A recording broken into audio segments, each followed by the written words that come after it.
سلام الله عليكم ورحمته وبركاته. الدولار ب1000، الدولار ب1000، الدولار ب1000. طبعا حق الشرعي، الدولار الشرعي ب1000 والدولار العودي ب489.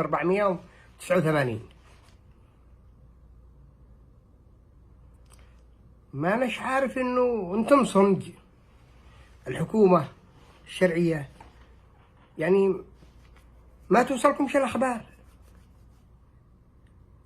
الروتي قد يطرحوا الواحد بجيبه، ما تشعروش بالناس هؤلاء. خلاص يعني احنا خارج البلاد واحنا عايشين حياتنا وعيالنا بالخارج وانتم بالفنادق، ما يجي لهمش احساس يعني تحسوا شي، تحسوا انا لا تحسوا. كشيفة كشيفة ما ابشعكم، وين تسرحوا من لقاء الله؟ ها باقي آخرة، باقي رب. يمحقكم الله بجهالكم، بنسوانكم، ببناتكم، بعيالكم.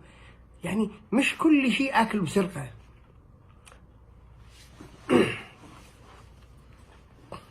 السمك بصنعاء الكيلو ب3000 أو ب2500، وبعدن ب8000.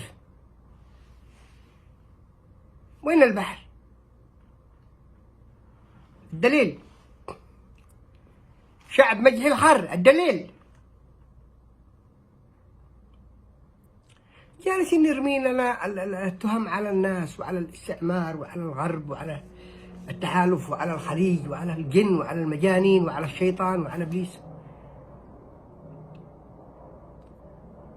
انتم الشيطان الرجيم. انتم لعنة على البشرية، انتم لعنة على الأمة.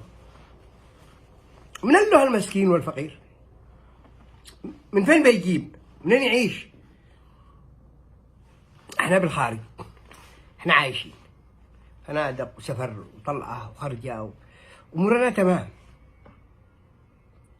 لكن هل تعتقد انه الله ما بيسألناش على هؤلاء الناس؟ أرحم الراحمين ما بيسألكمش على هذا البشر؟ لين سايرين بالبلاد؟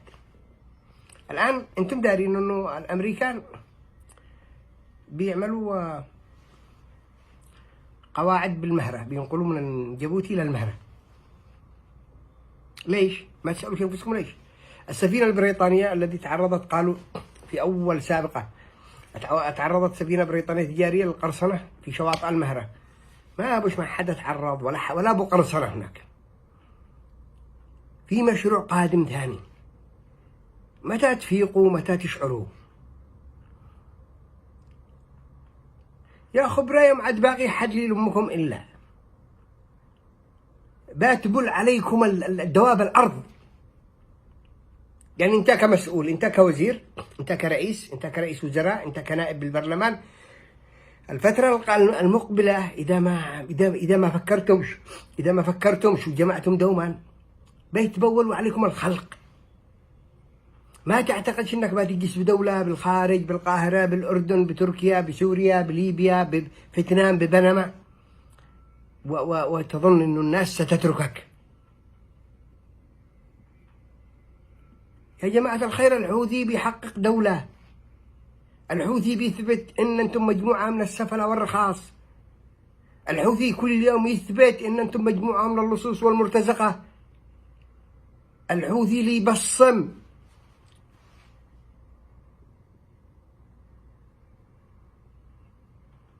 يعني العدو الحقيقي انتم، مش اي شيء ولا اي واحد. العدو الحقيقي للشعب انتم. لا متى الله لا ألحقكم خير ولا بركة. لا متى جالسين تتصارعوا لكم على موارد الدولة وكيف تسرق وكيف طيب نهي فرضا سرقتم، عملتم ملايين، بعدها وين تروح؟ أنا عن نفسي أحصل مسؤول منكم إذا سقطت البلاد، إذا سقطت الدولة. أنا أقولها أمام الملأ، إذا حصلت مسؤول يمني في الحكومات هذه المتعاقبة بالصندل.